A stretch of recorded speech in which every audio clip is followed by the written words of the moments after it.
राजस्थान के भानगढ़ किले के बारे में आपने सुना होगा। वो किला दिन में जितना खूबसूरत लगता है, रात में उतना ही डरावना। लोग कहते हैं कि वहां पर सूरज ढलते ही मौत का सन्नाटा छा जाता है। सरकार ने भी वहां सूर्यास्त के बाद जाना मना कर रखा है। लेकिन कहानी आज की नहीं है। ये बात है करीब 200 साल पहले की, जब भानगढ़ अभी उजड़ा नहीं था।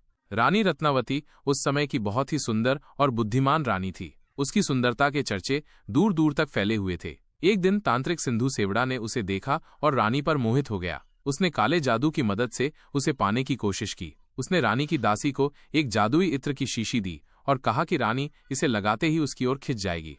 लेकिन रानी बहुत चतुर थी। उसे तांत्रिक की चाल समझ में आ गई। उसने वो शीशी एक चट्टान पर गिरा दी। जादू इतना शक्तिशाली था कि चट्टान घूमती हुई तांत्रिक के ऊपर जा गिरी और वो वहीं मर गया। मरते समय उसने शाप दिया, इस महल में कोई कभी चैन से नहीं रहेगा। यह पूरा नगर बर्बाद हो जाएगा। कुछ ही समय बाद एक युद्ध हुआ और भानगढ़ की पूरी रियासत खत्म हो गई। रानी की भी मृत्यु हो गई।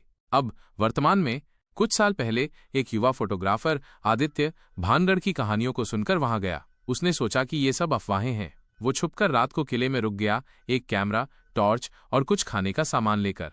रात 12 बजे किला अचानक थरथराने लगा। दीवारों से जैसे किसी ने खरोंच मारी हो। दूर किसी स्त्री के गाने की आवाज आई। आदित्य ने कैमरा ऑन किया, लेकिन स्क्रीन ब्लैक हो गई। तभी एक सफेद साया उसके सामने आया, हवा में तैरती हुई एक औरत जिसके पांव उल्टे थे। वो बोली, तू भी मुझे इत्र से बांधना चाहता है? आदित्य के मुंह से आवाज नहीं निकली। उसके शरीर ने काम करना बंद कर दिया। अगली सुबह जब लोग आए तो उन्होंने उसे किले के दरवाजे पर बेहोश पाया। कैमरा टूटा हुआ और उसकी आंखें पूरी सफेदी में बदल चुकी थीं। अब वो बोल नहीं सकता, बस दीवारों को घूरता रहता है। कहा जाता है जो भी रात को वहां रुकता है कभी वैसा नहीं लौटता जैसा गया था।